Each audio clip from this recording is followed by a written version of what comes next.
Boa noite. Você está no Como é que escreve? Eu sou Elaine e hoje vou contar histórias para que você tenha uma noite de sono bem relaxante, bem gostosa. Mas antes de dormir, deixe seu like, inscreva-se neste canal e depois relaxe. Relaxe na posição mais confortável para o seu sono. Relaxe na posição que você mais gosta de dormir. E então fica comigo. Eu vou contar para você histórias lindas de amor da mitologia grega, bem relaxado, bem confortável. Venha comigo para a primeira história.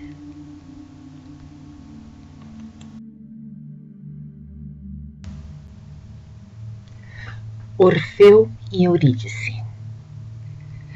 Orfeu, filho de Apolo e da musa Calíope, recebeu de seu pai como presente uma lira e aprendeu a tocar com tal perfeição que nada poderia resistir aos encantos de sua música.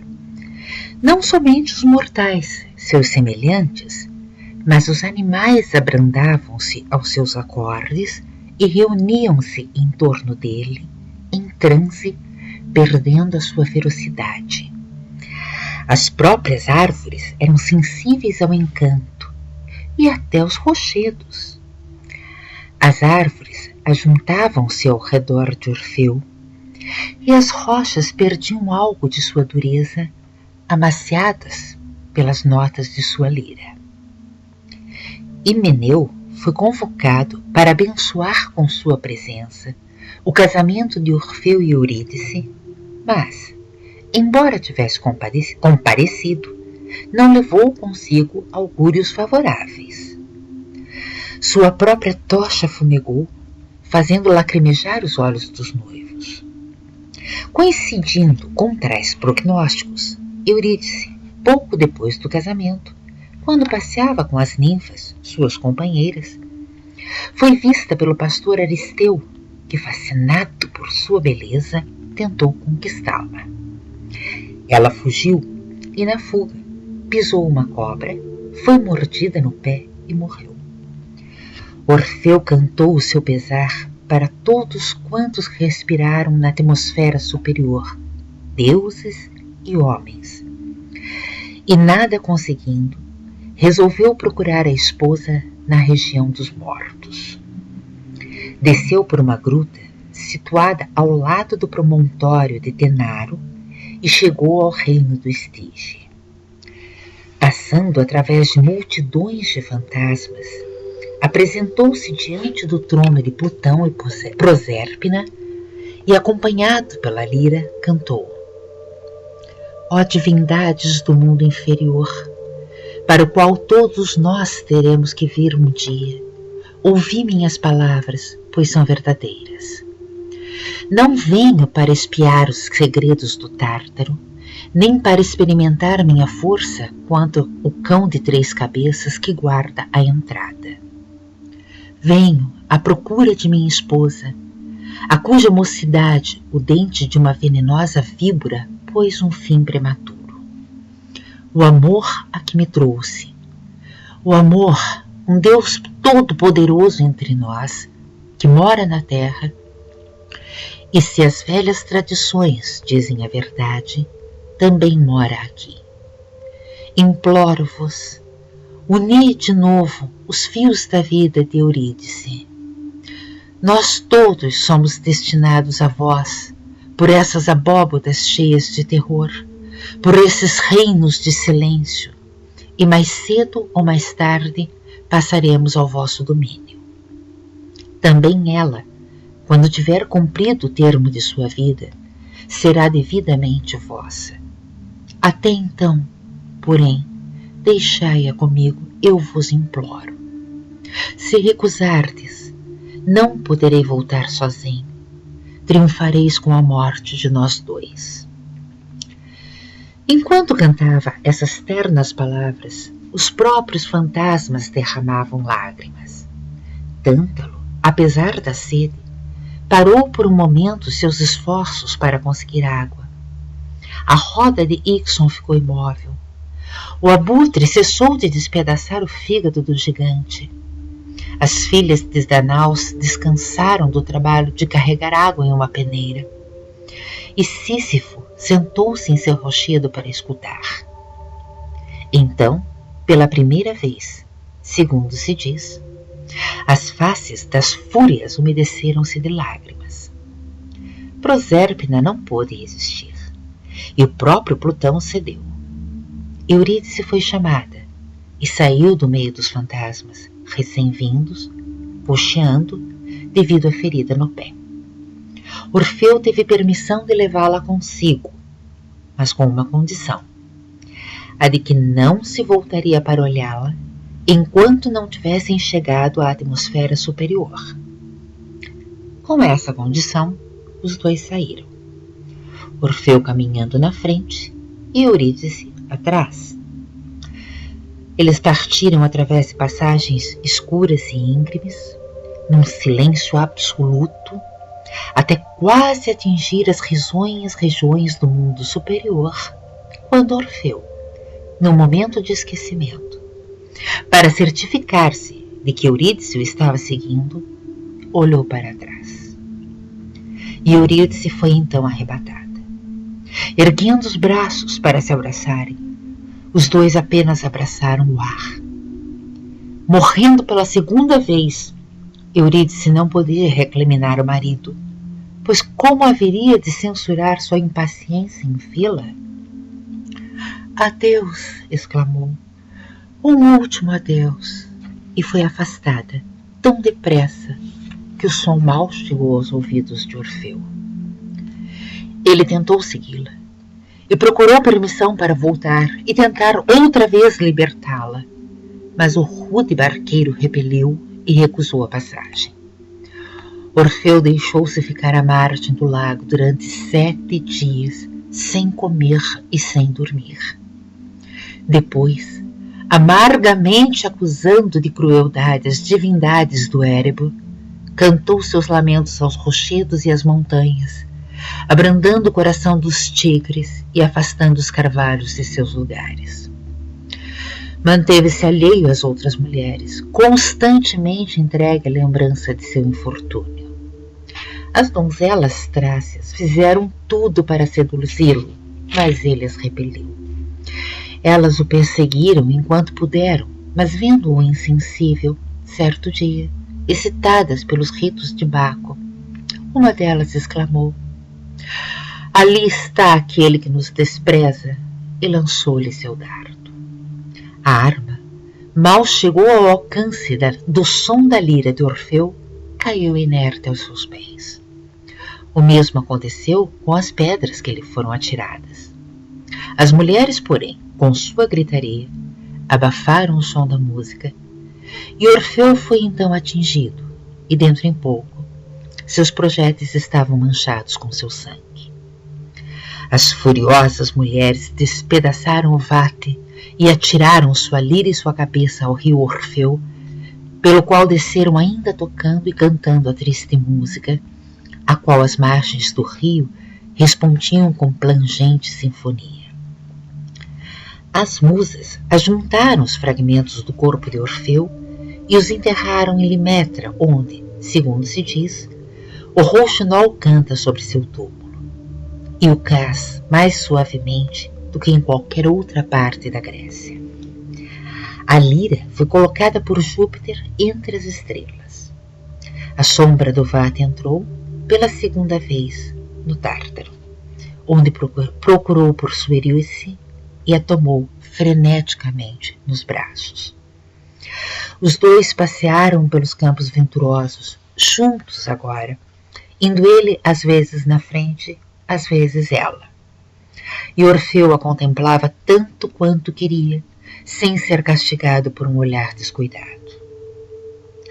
Da história de Orfeu, Pope tira um exemplo do poder da música em sua Ode ao Dia de Santa Cecília. A estrofe relata a conclusão da história. Muito cedo, porém, volve os olhos Orfeu, e de novo ela cai, e de novo ela morreu. Como conseguirá as 3 parcas do mar? Crime não houve teu, se não é crime amar. E agora, debruçado sobre os montes, junto à água das fontes, onde o Ebro abre seu caminho, Orfeu chora sozinho. E em luto e em pranto, invoca a alma querida, para sempre perdida. Agora, todo em fogo clama ardente, sobre a neve do Ródope imponente, e ele, furioso como vento, voa, e em torno o ardor do bacanal ressoa. Está morrendo, vede, a amada canta. Seu nome vem-lhe aos lábios, à garganta. Eurídice, a palavra derradeira. Eurídice, dizem as matas. Eurídice, as cascatas. Repete o nome, a natureza inteira.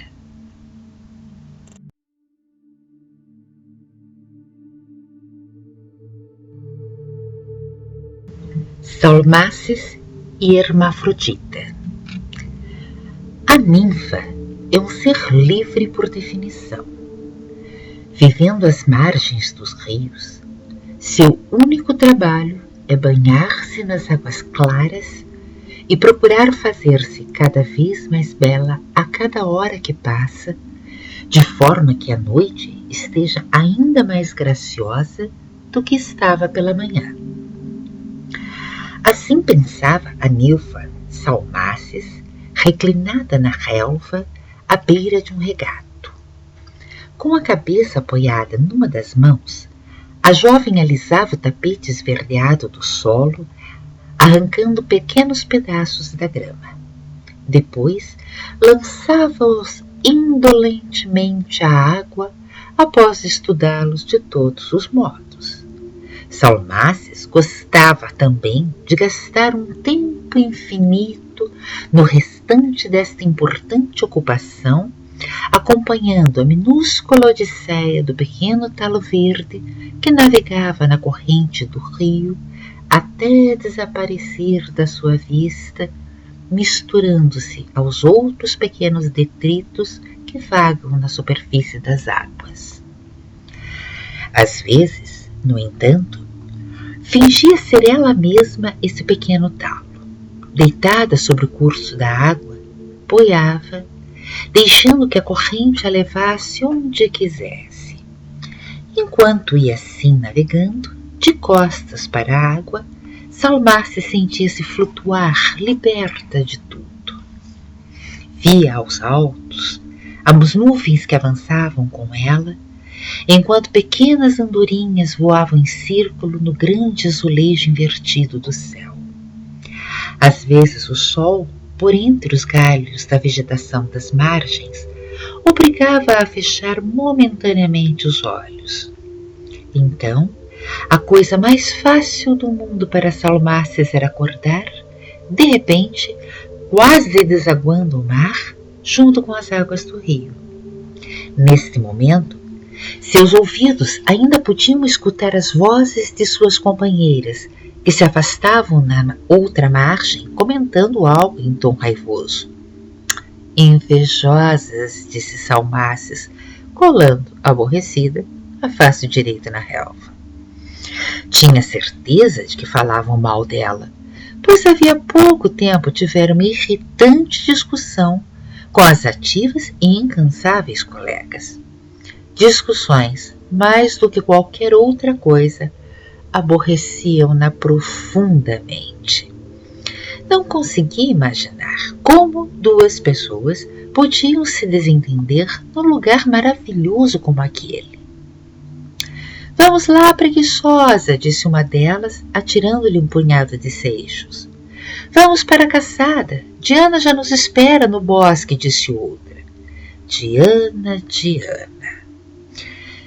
Esta tal de Diana era muito enfadonha.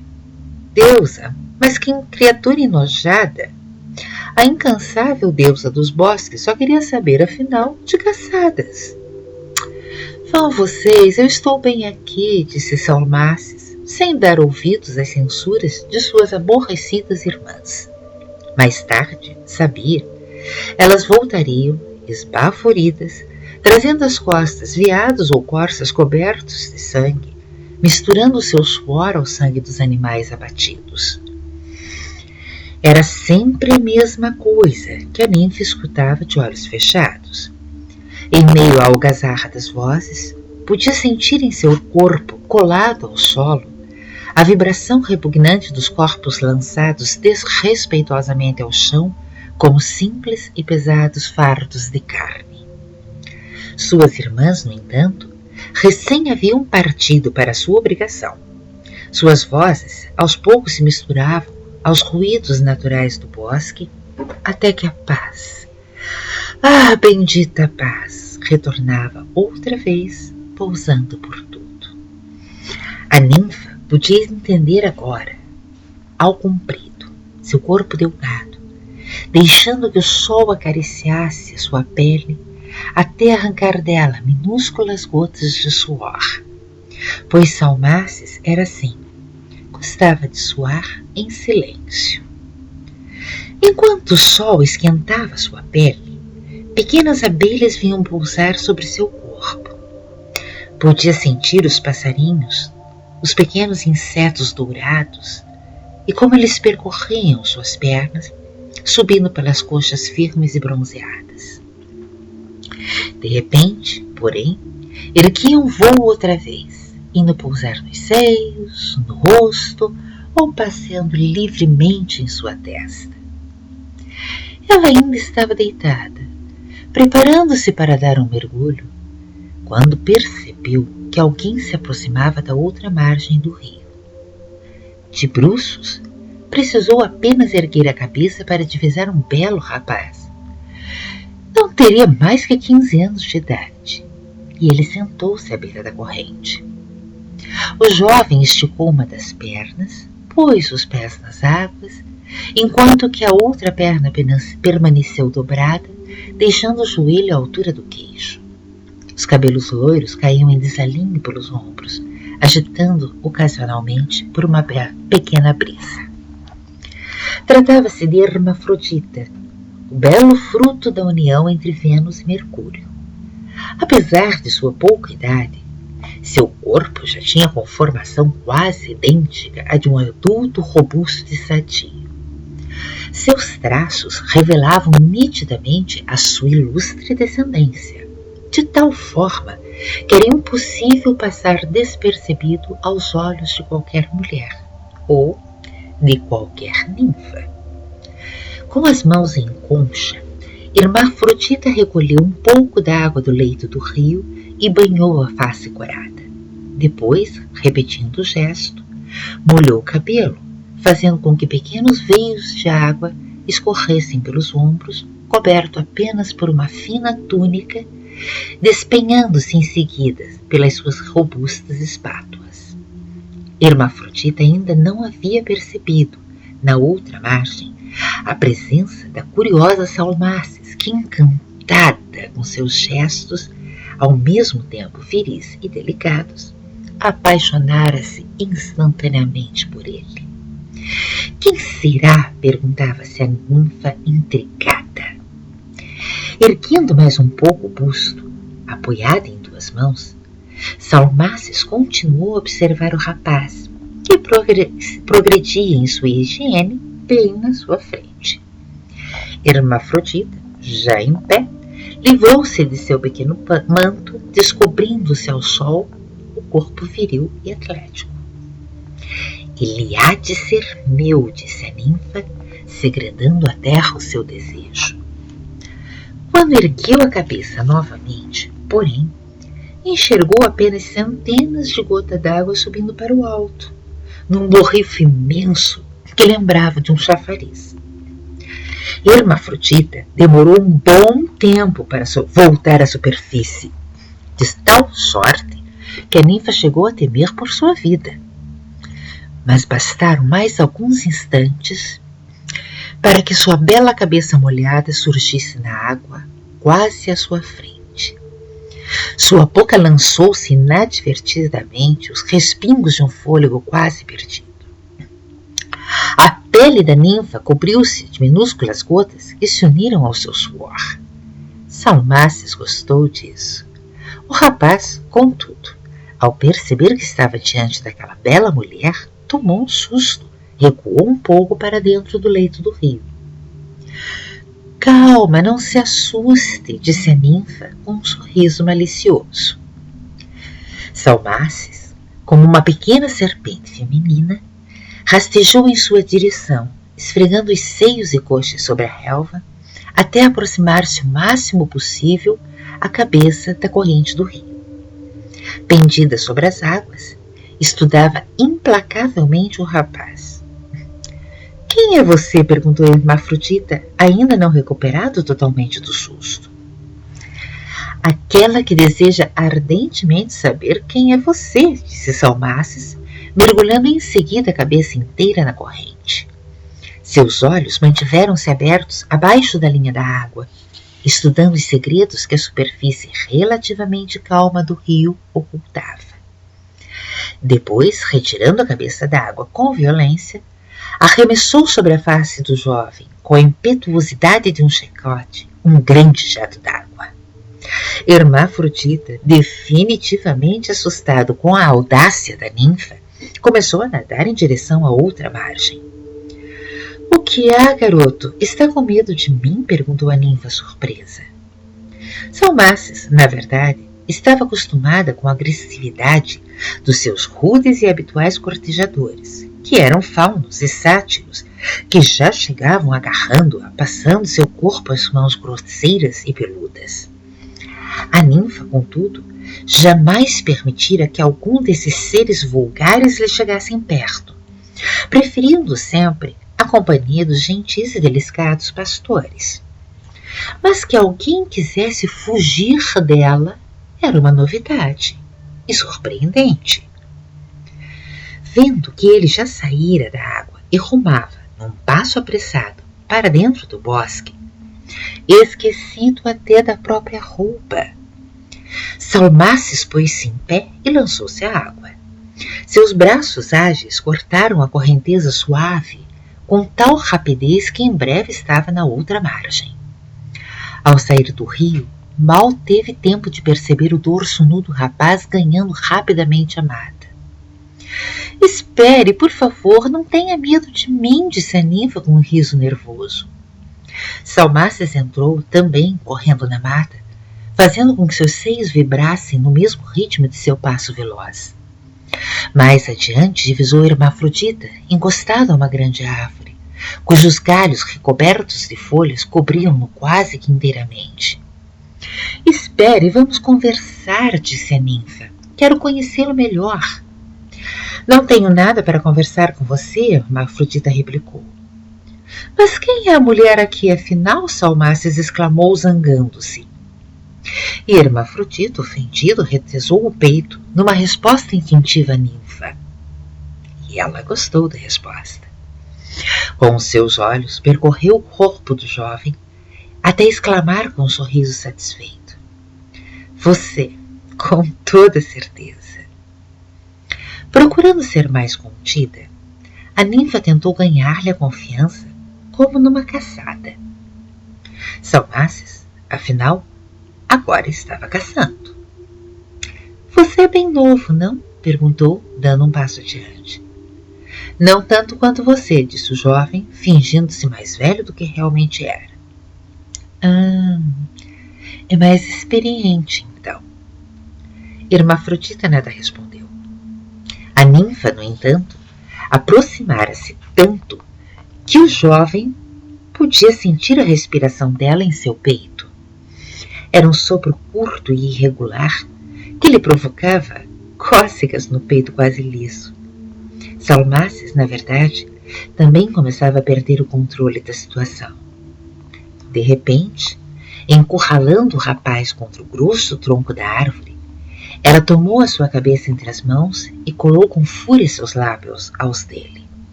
Mas foi surpreendida pelas mãos do jovem, que lhe apertaram com vigor a cintura, erguendo-a um pouco do chão. Ao sentir que seus pés separavam-se do solo, a ninfa abraçou-se ao pescoço do jovem, enlaçando-o com as pernas. Nunca havia, na verdade, sentido tamanha identificação com o corpo e com a alma de alguém. Tudo evoluiu rapidamente, como se ambos tivessem sido feitos expressamente um para o outro. Seus corpos encaixavam-se de modo perfeito. Seus membros enlaçavam-se com tamanha familiaridade que nem a ninfa, nem o jovem podiam mais distinguir quais seriam os seus. Os cabelos se misturavam, ocultando como um véu o seu longo beijo.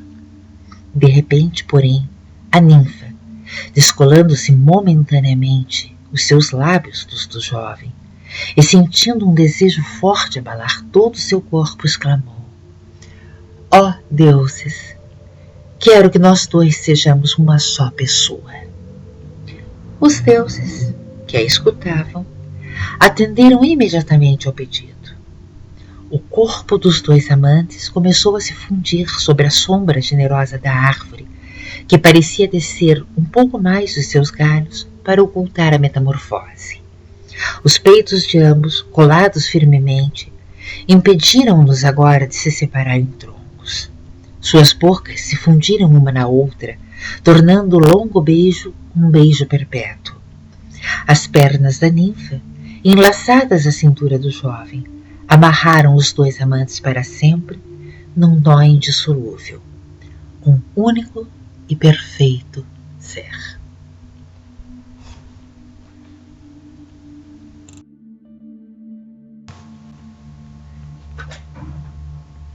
Pigmalião e Galateia.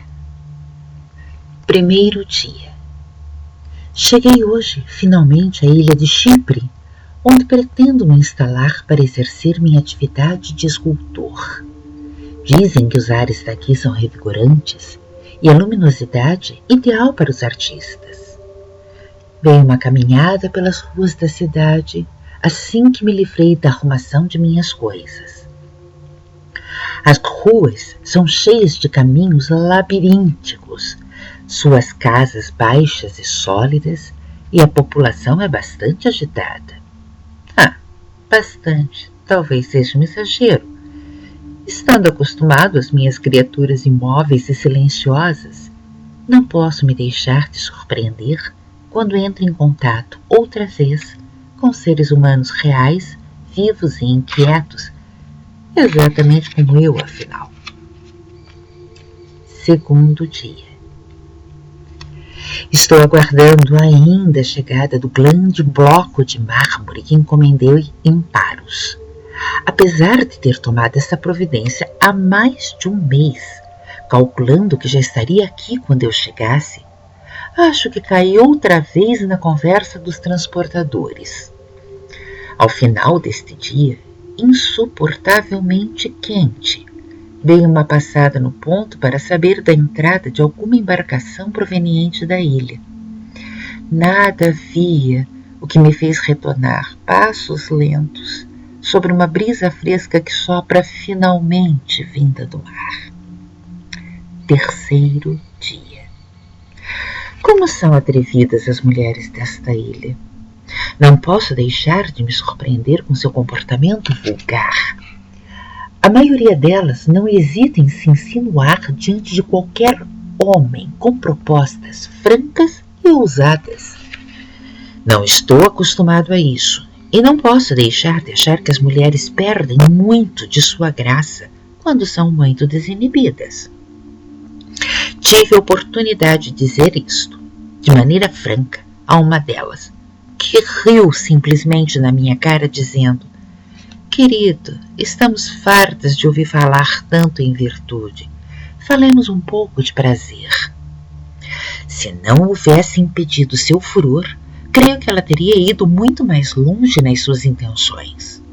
Acho, porém, que fiz mal, pois em seguida ela me deu as costas, num desdém alegre que provocou o riso de todos, até dos homens que parecem gostar desse tipo de mulher. Me abstive, no entanto, de revidar as suas chacotas. Quarto dia. Finalmente minha encomenda chegou. Pela manhã, fui bem cedinho até o porto, com um forte pressentimento de que meu bloco de mármore estava a caminho. Quando cheguei, indaguei um velho se estava prevista a chegada de alguma embarcação vinda de Paros. O velho, sem me olhar no rosto, apenas indicou com seu dedo recurvo o alto mar.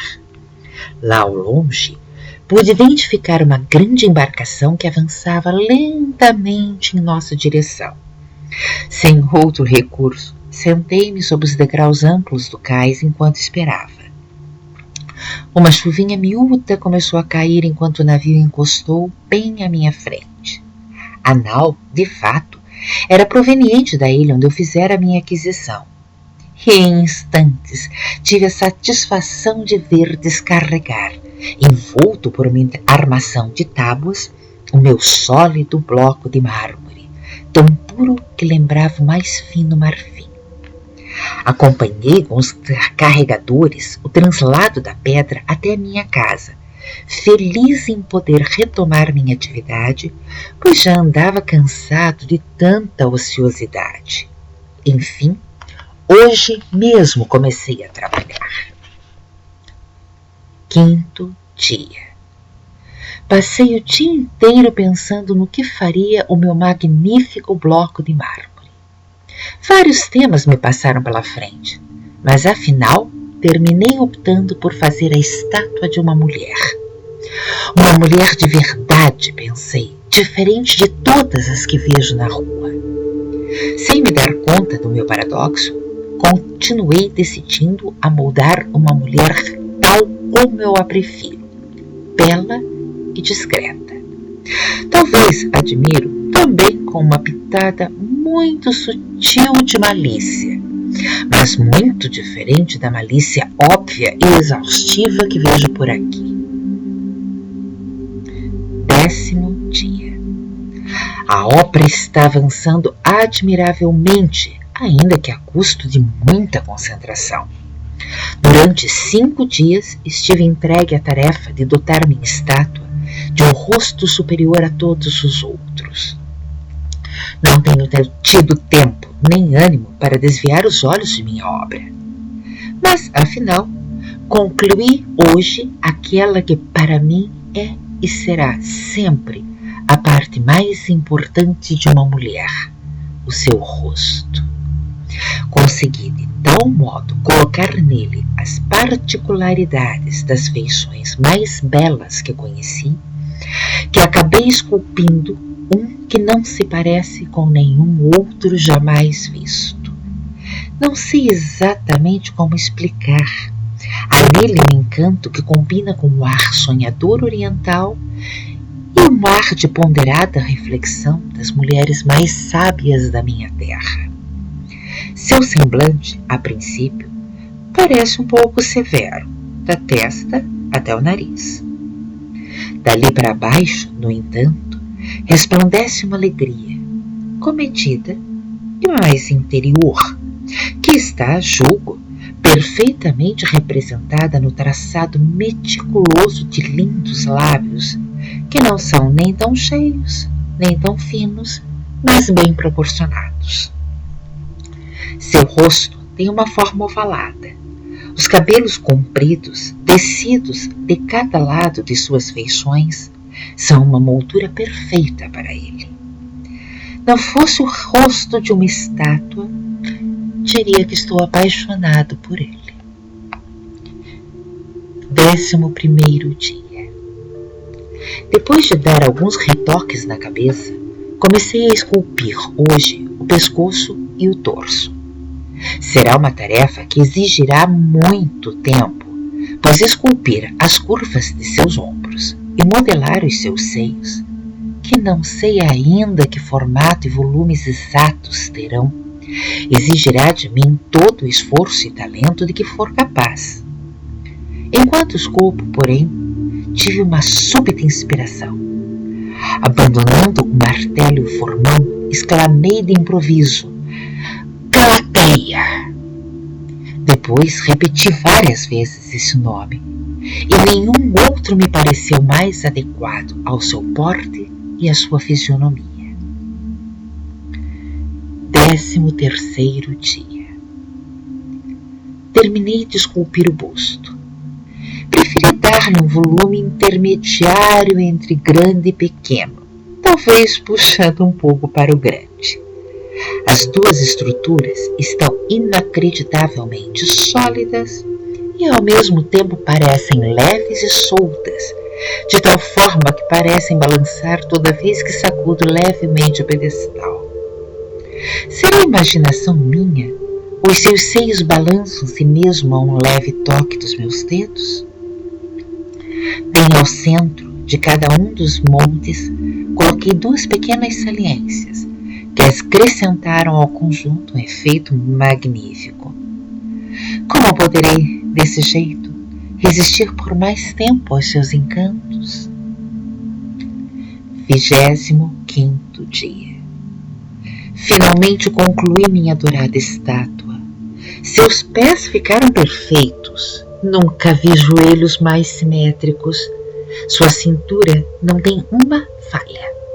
Suas costas têm as linhas mais harmônicas do mundo.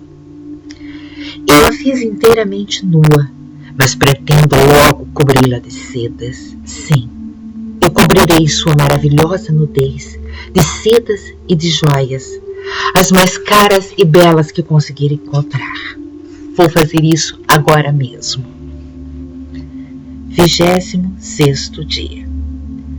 Comprei dúzias de vestidos para minha amada Galateia. Comecei por cobri-la com um longo vestido azul da cor da noite. Deixei apenas descoberto a parte frontal do peito num generoso decote. Passei o dia, assim, a observá-la e imaginar, deliciado, o que este longo pano ocultará dos meus olhos. Sim, pensei que minhas mãos a esculpiram inteira, dos dedos da mão até o maior dos seus segredos. Mas agora, estranhamente, é como se jamais a tivesse visto de outro jeito. Minha mão, porém, hesita em descobrir 1 milímetro sequer de seu corpo. Tenho medo que meus dedos queimem em contato com o ardente mármore de sua pele. Descartei de uma vez a hipótese da loucura.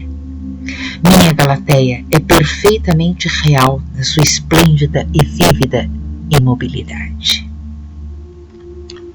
27º dia. Hoje cometi algo que poderá parecer uma extravagância. Removi minha querida Galateia de seu pedestal e coloquei-a deitada no meu leito. Tive que me retirar do quarto por alguns instantes. Porém, quando retornei, levei um susto. Quem é você? E o que faz em meu leito? Lhe perguntei, tão viva ela me pareceu. Aproximando-me, toquei então em sua mão. De seus dedos senti emanar um calor vívido, como se fosse proveniente dos dedos de uma mulher de verdade. Não tive coragem de tirá-la do seu descanso e fui dormir no chão, a alguns passos dela. Fiquei imaginando o que diriam de mim as pessoas daqui se vissem minha estranha cena. Azar. Eu amo a minha Galateia. Para mim, ela está cada vez mais viva. 28º dia. Beijei hoje, pela primeira vez, os lábios de Galateia. Não, eles não são de carne. Quem me dera, entretanto, poder torná-los reais, úmidos e quentes como os de qualquer outra mulher. Ou antes, como os de nenhuma outra mulher. 29º dia. Começaram hoje as festividades em honras de Vênus. Estive em sua procissão e não pude deixar de me maravilhar com a devoção do povo que correu em massa para reverenciar a mais bela das deusas. Durante o culto, enquanto se faziam os sacrifícios, uma ideia me passou para a cabeça, mas a descartei, por me parecer absurda demais. Galateia, eu a quero viva de verdade. Depois desse dia não posso querer outra coisa. Minha cabeça está em febre. Meus sentidos estão excitados. Acho melhor explicar. Cheguei em casa hoje e quando o sol já surgia no oriente com seu primeiro brilho, durante a noite inteira eu estive aproveitando as festividades de Vênus. Tão logo havia me passado pela cabeça a ideia, que taxei anteriormente de absurdo, fazer um pedido à deusa. Vi-me envolvido por um cortejo das mais belas mulheres de Chipre. Sentindo ao meu lado tantos corpos vivos e femininos roçando as peles sobre a minha, fui tomado por um desejo natural de me unir a qualquer uma delas. Uma mulher de verdade. É disso que eu preciso para me libertar desta obsessão, foi o que eu pensei. Tão logo cheguei em casa, no entanto, fui punido por Galateia, que hoje, mais do que nunca, me pareceu irremediavelmente de pedra. Seu rosto estava perfeitamente impassível e seus lábios não responderam ao contato dos meus. A estátua, tenho certeza, estava enciumada, terrivelmente enciumada. Mas o que posso fazer, minha querida Galateia? Eu disse, tentando me desculpar. Mas seu olhar se recusava a fixar o meu, mesmo quando eu olhava firmemente nos olhos. Tomado pelo remorso, abracei-me de joelhos à sua cintura. Nenhuma outra mulher poderá jamais chegar aos seus pés, gritei-lhe, cobrindo-a de beijos. Depois, mais calmo, resolvi pôr em prática meu plano. Esta noite, irei ao templo de Vênus novamente. 30º dia. Fiz meu pedido a Deus. Enquanto as pessoas faziam suas preces e queimavam seus incensos, empreguei todo o meu fervor em pedir que desse alma a Galateia. Quem melhor que Vênus, a deusa do amor, para entender meu desejo secreto? Estou escrevendo isto num quarto de estalagem onde passo a noite. Tenho medo, muito medo, de chegar em casa e ver que meu pedido não foi atendido. 31º dia.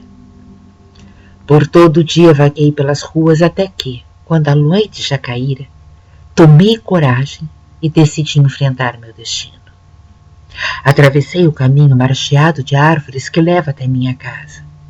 Fiquei em pé, parado diante da porta, um longo tempo, até que tomei coragem e entrei afinal. A casa estava às escuras. Meu primeiro olhar foi direto para o pedestal. Nada vi em cima dele. Todas as hipóteses passaram como um turbilhão em minha mente. E a pior dessas foi a que expressei audivelmente. Galateia foi arrebatada de mim. Como um louco, percorri todos os aposentos da casa, sem me lembrar, entretanto, daquele que era o único, além da sala, onde ela havia estado. O quarto.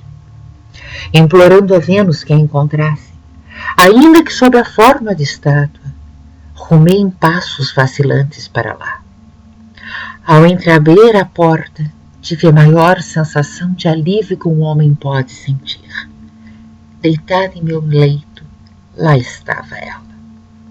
Coberta por um fino lençol, pude ver, na obscuridade do quarto, seus cabelos caídos sobre os olhos. Certamente eu já a havia deixado assim, como fizera outras tantas vezes.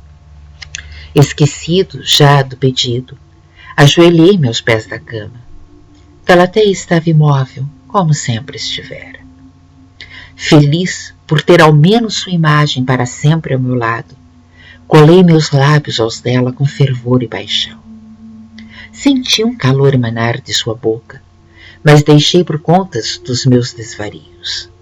No entanto, ao descolar minha boca da dela, percebi que o lábio inferior do lábio havia ficado momentaneamente grudado ao meu, como ocorre com os beijos entre os seres de carne e osso. Não pode ser, pensei.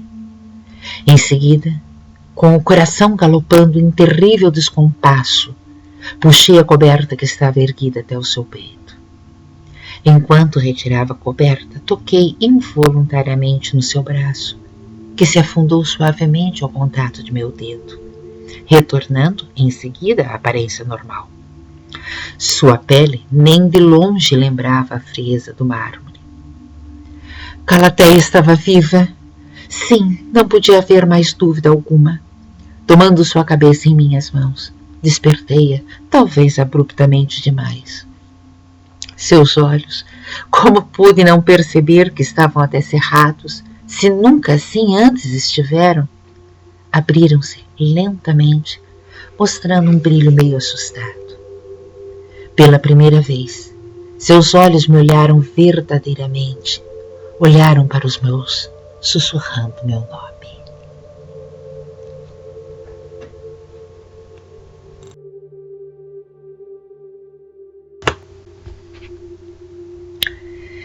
Eco e Narciso. Eco era uma bela ninfa amante dos bosques e dos montes, onde se dedicava a distrações campestres. Eco era a ninfa favorita da deusa Diana e acompanhava-a em suas caçadas. Tinha um defeito, porém. Falava demais e em qualquer conversa ou discussão queria dizer sempre a última palavra. Certo dia, Juno saiu à procura do marido, de quem desconfiava e com razão. Ela achava que o marido estava se divertindo entre as ninfas. E Eco, com sua conversa, conseguiu entreter a deusa até as ninfas fugirem. Percebendo isso, Juno a condenou com estas palavras: só conservarás o uso dessa língua com que me iludistes para uma coisa de que gosta tanto, responder. Continuarás a dizer a última palavra, mas não poderás falar em primeiro lugar. A ninfa viu Narciso, um belo jovem, que perseguia a caça nas montanhas. Apaixonou-se por ele e seguiu-lhe os passos. Quando desejava dirigir-se à palavra, dizer-lhe frases gentis e conquistar-lhe o afeto. Mas isso estava fora do seu poder. Esperou com impaciência que ele falasse primeiro, a fim que pudesse responder.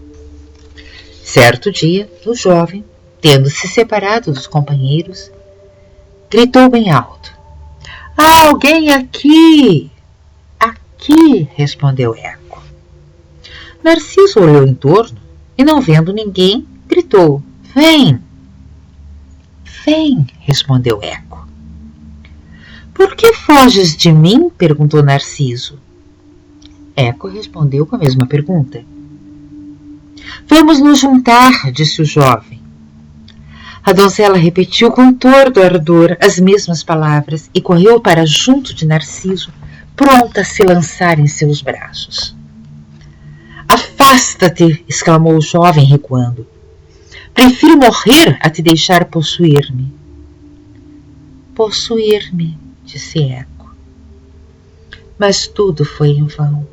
Narciso fugiu e ela foi esconder sua vergonha no recesso dos bosques. Daquele dia em diante, passou a viver nas cavernas e entre os rochedos das montanhas. De pesar, seu corpo definhou, até que as carnes desapareceram de todo. Os ossos transformaram-se em rochedo, e nada mais dela restou além da voz. Ainda assim, ela continua disposta a responder a quem quer que a chame e conserva o velho hábito de dizer a última palavra. A crueldade de Narciso, neste caso, não se constituiu uma exceção. Narciso desprezou todas as ninfas como havia desprezado a pobre Eco. Certo dia, uma donzela que tentara em vão atraí-lo implorou aos deuses que ele viesse algum dia a saber o que é o amor e não ser correspondido. A deusa da vingança ouviu a prece e a atendeu. Havia uma fonte clara, cuja água parecia de prata, a qual os pastores jamais levavam rebanhos, nem as cabras montesas frequentavam, nem qualquer um dos animais da floresta. Também não era água enfiada por folhas, nem galhos caídos de árvores. A relva crescia viçosa em torno dela, e os rochedos a abrigavam do sol. Ali chegou um dia Narciso, fatigado da caça, sentindo muito calor e sede. Debruçou-se para desacelerar e viu a própria imagem refletida na fonte. Pensou que fosse algum belo espírito das águas que ali vivesse. Ficou olhando com admiração para os olhos brilhantes, os cabelos anelados. Parecia um Baco ou Apolo, rosto oval, pescoço de marfim, lábios entreabertos e um aspecto saudável, animado no conjunto. Apaixonou-se por si mesmo. Baixou os lábios para dar um beijo e mergulhou os braços na água para abraçar a bela imagem. Mas a imagem fugia com o contato, só para voltar um momento depois, renovando a fascinação. Narciso não pôde mais se conter. Esqueceu-se de tudo, da ideia de alimento ou repouso, enquanto se debruçava sobre a fonte para contemplar a própria imagem. Por que me desprezas, belo ser? Perguntou o suposto espírito. Meu rosto não pode causar-te repugnância. As ninfas me amam e tu mesmo não parece olhar-me com indiferença. Quando estendo os braços, fazes o mesmo, e sorris quando te sorrio, e respondes com aceno aos meus acenos. As lágrimas de Narciso caíam na água, turbando a imagem, e ao vê-la partir, Narciso exclamava: Fica, peço-te, deixa-me pelo menos olhar-te, já que não posso te tocar.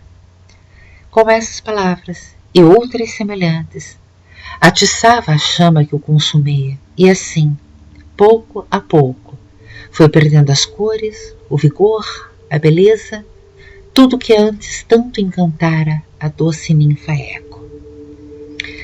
Ela se mantinha perto dele contudo, e quando Narciso gritava ai ai, ela respondia com as mesmas palavras. O jovem, depauperado, morreu, e quando sua sombra atravessou o rio Estige, debruçou-se sobre o barco para avistar-se na água. As ninfas o choraram, especialmente as ninfas da água, e quando esmurraram o peito, Eco fazia o mesmo. Prepararam uma pira funerária e teriam cremado o corpo se o tivessem encontrado. Em seu lugar, porém, só foi achada uma flor roxa, rodeada de folhas brancas, que tem o nome e conserva a memória de Narciso. Milton faz alusão à história de Eco e Narciso na Canção da Dama, no poema Comus, onde a dama, procurando os irmãos na floresta, canta para atrair-lhes a atenção. Ó Eco, doce ninfa que invisível, vives nas verdes margens do meandro, e no vale coberto de violetas, onde o luar rouxinol te embala, com seu canto nostálgico e suave. Dois jovens tu não viste, por acaso, bem semelhantes, Eco, ao teu Narciso? Se em alguma gruta os escondeste, diz-me, ó ninfa, onde esta gruta está, e em recompensa subirás ao céu, e mais graça darás, ó bela ninfa, a celeste harmonia em seu conjunto.